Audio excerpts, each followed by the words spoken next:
নমস্কাৰ জবৰ নতুন ভিডিঅ' এটাত স্বাগতম জনালো আজি লেটেষ্ট ভ্যাকেন্সি বিলাক আপোনালোকক দেখুৱাই যাম ভিডিঅ'টো সম্পূৰ্ণ শেষলৈ চাব এক নম্বৰ ভ্যাকেন্সিটো প্ৰি স্কুল এখনৰ পৰা আহিছে গুৱাহাটী পোষ্ট আছে সেলস অফিচাৰ কোৱালিফিকেশন গ্ৰেজুৱেচন কৰা হ'ব লাগিব আৰু এক্সপেৰিয়েন্স মিনিমাম 1 to 2 ইয়াৰ্ছৰ লাগিব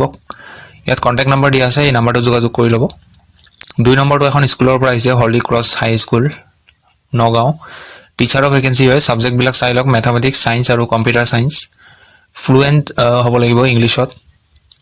আৰু আপোনালোকক একোমোডেশন খিনি দিয়া হ'ব বাহিৰৰ ক্যান্ডিডেট যদি হয় মেইল আইডি আৰু হোৱাটসঅ্যাপ নম্বৰ দিয়া আছে ইয়াত যোগাযোগ কৰি ল'ব তিনি নম্বৰটো ডিলাৰ এখনৰ পৰা আহিছে বৰা সাৰ্ভিস গুৱাহাটী টেলিকলাৰ প্ৰথম ভ্যাকেন্সিটো টেলিকলাৰ দুই নম্বৰটো কাস্টমাৰ ৰিলেশনশিপ এক্সিকিউটিভ তিন নম্বৰটো PDI technician freshers can also apply ইয়াতে যিসকল এক্সপেৰিয়েন্স নথকা ক্যান্ডিডেট তেওঁলোকে এপ্লাই কৰিব পাৰে কন্টাক্ট নম্বৰ আৰু মেইল আইডি দিয়া আছে ইয়াতে বায়োডাটা সেন্ড কৰি দিব আৰু কিবা খুদিব লগা থাকিলে আপোনালোকে কন্টাক্ট কৰি ল'ব 4 নম্বৰটো ভ্যাকেন্সি আছে টিচাৰৰ কাৰণে পিজিটি ইংলিশ সাবজেক্টৰ কাৰণে ক্লাস 6 ৰ পৰা ক্লাস 10 ৰ লৈকে আপোনালোকে পঢ়াব লাগিব দুই নম্বৰটো ডিজিটেল মাৰ্কেটিং এক্সিকিউটিভ লোকেশন হ'ব বেলতলা তিনিআলি গুৱাহাটী আপোনালোকে নিজৰ বায়োডাটাখন এই মেইল আইডিটো সেন্ড কৰি দিব লাষ্ট ডেট হ'ব আপোনালোকৰ 24 ডিসেম্বৰ 5 নম্বৰ ভ্যাকেন্সিটো কৰ্পোৰেট কোম্পানী এটাৰ পৰা আহিছে ৰিজিওনাল মেনেজাৰ ইয়াত যদি কোনোবা এপ্লাই কৰিব বিচাৰে এই মেইল আইডিটোত বায়োডাটা সেন্ড কৰি দিব 6 নম্বৰ ভ্যাকেন্সিটো আপোনালোকৰ কোচিং ইনষ্টিটিউট অৰুণাচল প্ৰদেশৰ পৰা আহিছে এক নম্বৰ ভ্যাকেন্সি আছে ইংলিশ আৰু জিকে faculty qualification graduation with minimum 1 ইয়াৰ এক্সপেৰিয়েন্স ইন কোচিং দুই নম্বৰটো হৈছে সেলস মেনেজাৰ এমবিএ বা বিজিডিএম কৰা হ'ব লাগিব লগতে 1 ইয়াৰ experience in sales and handling আপোনালোকৰ মেইল আইডি দিয়া আছে ইয়াতে মেইল আইডিত বায়োডাটা সেন্ড কৰিব কন্টাক্ট নম্বৰ দিয়া আছে ইয়াত কন্টাক্ট কৰি ল'ব পাৰে কিবা যদি আপোনালোকৰ খুদিবলগীয়া থাকে 7 নম্বৰটো সিনিয়ৰ সেলস এক্সিকিউটিভৰ vacancy automobile spare parts industry হয় এটো অশোক লেলেণ্ড এটো এটা কোম্পানী হয়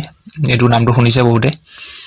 গুৱাহাটী হ'ব লোকেশন আপোনালোকে কল কৰি ল'ব কোনোবা এপ্লাই কৰিব বিচাৰিলে কল কৰি ল'ব নম্বৰটো 8 নম্বৰ ভ্যাকেন্সিটো সেলিং বেকাৰী আইটেমছ কাউন্টাৰ সেলসমেনৰ ভ্যাকেন্সি এইচএস বা গ্ৰেজুৱেচন কৰিলে এপ্লাই কৰিব পাৰে লোকেশন গুৱাহাটী হ'ব কন্টাক্ট নম্বৰ দিয়া আছে ইয়াত যোগাযোগ কৰি ল'ব 9 নম্বৰ ভ্যাকেন্সিটো মাৰ্কেটিং পাৰ্সনেল মেইলৰ কাৰণে office staff female accountant male female একাউন্টেন্টত এক্সপেৰিয়েন্স থকা ক্যান্ডিডেট সকলেহে এপ্লাই কৰিব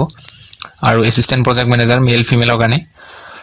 ইয়াৰ আপোনালোকৰ লোকেশন গুৱাহাটী হ'ব কোৱালিফিকেশন ইয়াতে গ্ৰেজুৱেচন কৰা হ'ব লাগিব মিনিমাম আৰু কম্পিউটাৰ নলেজ লাগিব ইয়াত ইন্টাৰভিউ কাৰণে যাব পাৰিব 23 ডিসেম্বৰত ইন্টাৰভিউ হ'ব 11 AM ৰ পৰা 3 PM লৈকে জিএস ৰোড গুৱাহাটী আপোনালোকে ইন্টাৰভিউ যোৱাৰ আগতে এড্ৰেছটো ভালকে জানিবৰ কাৰণে ইয়াতে নম্বৰ দিয়া আছে কল কৰি ল'ব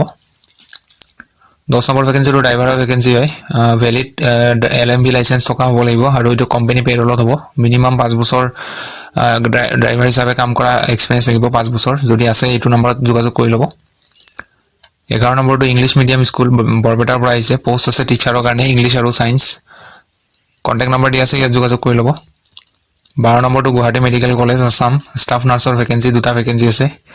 এসেনশিয়াল কোৱালিফিকেশনত চাই লওক ইয়াতে minimum second class or equivalent CGPA 3 ইয়াৰ জেনাৰেল নাৰ্সিং মিডৱাইফ মানে জিএনএম কোৰ্স কৰা হ'ব লাগিব এটো ডিজাইৰেবল হয় ডিজাইৰেবল তো নহলেও হ'ব বিএসসি নাৰ্সিং যদি কাৰোবাৰ কৰা আছে তেওঁলোকে পাৰিব এপ্লাই কৰিব তেওঁলোকক আগতে প্ৰিফাৰেন্স দিব ইয়াত এপ্লাই কৰিবৰ কাৰণে আপোনালোকৰ ইয়াতে এপ্লাই প্ৰসেছটো দিয়া আছে এইখিনি পঢ়ি ল'ব আৰু ইয়াৰ যেটো অফিচিয়েল এডভাৰটাইজমেন্ট হয় তাৰ লিংকটো ভিডিও ডেসক্ৰিপচনত দি দিম তাতে আপোনালোকে পঢ়ি চাব আৰু এপ্লাই কৰাৰ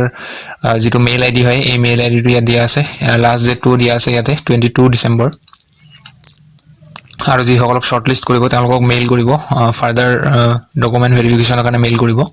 সো এইটো আছিল হেকৰ ভ্যাকেন্সি আপোনালোকে ভিডিও ভাল পালে লাইক কৰি দিব আৰু লগ পাম পুনৰ এটা নতুন ভিডিওত আজিলৈ ধন্যবাদ